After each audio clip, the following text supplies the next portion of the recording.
የዮሐንስ ወንጌል ምዕራፍ 12 ከፋሲካም በፊት በስድስተኛው ቀን ኢየሱስ ከሙታን ያስነሳው አልዓዛር ወደ ነበረበት ወደ ቢታንያ መጣ።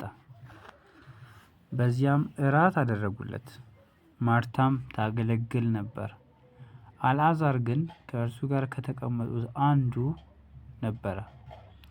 ማርያምም ዋጋው እጅግ የከበረ የጥሩ ናርዶስ ሽቱ ንጥር ወስዳ የኢየሱስ እግር ቀባች፣ በጠጉሯም እግሩን አበሰች። ቤቱም ከናርዶስ ሽቱ ሞላ። ነገር ግን ከደቀ መዛሙርቱ አንዱ አሳልፎ ሊሰጠው ያለው የስምዖን ልጅ የአስቆሮቱ ይሁዳ ይህ ሽቱ ለ300 ዲናር ተሸጦ ለድሆች ያልተሰጠ ስለምን ነው አለ። ይህንም የተናገረ ሌባ ስለነበረ ነው እንጂ ለድሆች ተገዶላቸው አይደለም። ከረጢትም ይዞ በውስጡ ከሚገባው ይወስድ ስለነበረ ነው። ኢየሱስም ለምቀበርበት ቀን እንድትጠብቀው ተዋት፣ ድሆችስ ሁልጊዜ ከእናንተ ጋር ይኖራሉና እኔ ግን ሁልጊዜ ከእናንተ ጋር አልኖርም አለ። ከአይሁድም ብዙ ሕዝብ በዚያ እንደነበረ አውቀው መጡ። ከሙታንም ያስነሳውን አልዓዛርን ደግሞ እንዲያዩ ነበር እንጂ ስለ ኢየሱስ ብቻ አይደለም። የካህናት አለቆችም አልዓዛርን ደግሞ ሊገድሉት ተማከሩ፣ ከአይሁድ ብዙዎች ከእርሱ የተነሳ ሄደው በኢየሱስ ያምኑ ነበርና። በማግስቱ ወደ በዓሉ መጥተው የነበሩ ብዙ ሕዝብ ኢየሱስ ወደ ኢየሩሳሌም እንዲመጣ በሰሙ ጊዜ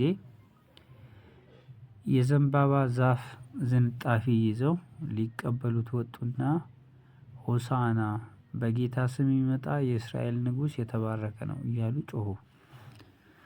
አንቺ የጽዮን ልጅ አትፍሪ፣ እነሆ ንጉሥሽ በአህያ ውርንጫ ላይ ተቀምጦ ይመጣል ተብሎ እንደተጻፈ ኢየሱስ የአህያ ውርንጫ አግኝቶ በእርሱ ተቀመጠ። ደቀ መዛሙርቱም ይህን ነገር በመጀመሪያ አላስተዋሉም። ነገር ግን ኢየሱስ ከከበረ በኋላ በዚያን ጊዜ ይህ ስለ እርሱ እንደተጻፈ ይህንም እንዳደረጉለት ትዝ አላቸው። አልዓዛርንም ከመቃብር ጠርቶ ከሙታን ሲያስነሳው ከእርሱ ጋር የነበሩት ሕዝብ ይመሰክሩለት ነበር። ስለዚህ ደግሞ ሕዝቡ ይህን ምልክት እንዳደረገ ስለሰሙ ሊቀበሉት ወጡ። ስለዚህ ፈሪሳውያን እርስ በርሳቸው አንድ ስንኳ ልታደርጉ እንዳይቻላችሁ ታያላችሁን? እነሆ ዓለሙ በኋላው ተከትሎት ሄደዋል ተባባሉ። በበዓሉም ሊሰግዱ ከወጡት አንዳንዶቹ የግሪክ ሰዎች ነበሩ። እነርሱም ከገሊላ ቤተሳይዳ ወደሚሆን ወደ ፊልጶስ መጥተው ጌታ ሆይ ኢየሱስን ልናይ እንወዳለን ብለው ለመኑት። ፊልጶስም መጥቶ ለእንድርያስ ነገረው። እንድርያስና ፊልጶስ መጥተው ለኢየሱስ ነገሩት። ኢየሱስም መለሰላቸው እንዲህ ሲል፣ የሰው ልጅ ይከብር ዘንድ ሰዓቱ ደርሷል። እውነት እውነት እላችኋለሁ የስንዴ ቅንጣት በምድር ወድቃ ካልሞተች ብቻዋን ትቀራለች፣ ብትሞት ግን ብዙ ፍሬ ታፈራለች። ነፍሱን የሚወድ ያጠፋታል፣ ነፍሱንም በዚህ ዓለም የሚጠላ ለዘላለም ሕይወት ይጠብቃታል። የሚያገለግለኝ ቢኖር ይከተለኝ፣ እኔም ባለሁበት አገልጋዬ ደግሞ በዚያ ይሆናል። የሚያገለግለኝም ቢኖር አብ ያከብረዋል። አሁን ነፍሴ ታውካለች፣ ምንስ እላለሁ? አባት ሆይ ከዚህ ሰዓት አድነኝ። ነገር ግን ስለዚህ ወደዚህ ሰዓት መጣሁ። አባት ሆይ ስምህን አክብረው። ስለዚህም አከበርሁት፣ ደግሞም አከብረዋለሁ የሚል ድምፅ ከሰማይ መጣ። በዚያ ቆመው የነበሩትም ሕዝብ በሰሙ ጊዜ ነጎድጓድ ነው አሉ። ሌሎች መልአክ ተናገረው አሉ። ኢየሱስም መለሰ እንዲህ ሲል፣ ይህ ድምፅ ስለ እናንተ መጥቷል እንጂ ስለ እኔ አይደለም። አሁን የዚህ ዓለም ፍርድ ደርሷል። አሁን የዚህ ዓለም ገዥ ወደ ውጭ ይጣላል። እኔም ከምድር ከፍ ከፍ ያልሁ እንደሆን ሁሉም ወደ እኔ አስባለሁ። በምን አይነትም ሞት ይሞት ዘንድ እንዳለው ሲያመለክታቸው ይህን ተናገረ። እንግዲህ ሕዝቡ እኛስ ክርስቶስ ለዘላለም እንዲኖር ከሕጉ ሰምተናል፣ አንተስ የሰው ልጅ ከፍ ከፍ ይል ዘንድ እንዲያስፈልገው እንዴት ትላለህ? ይህ የሰው ልጅ ማን ነው ብለው መለሱለት። ኢየሱስም ገና ጥቂት ጊዜ ብርሃን ከእናንተ ጋር ነው፣ ጨለማ እንዳይደርስባችሁ ብርሃን ሳለላችሁ ተመላለሱ። በጨለማ የሚመላለስ ወዴት እንዲሄድ አያውቅም።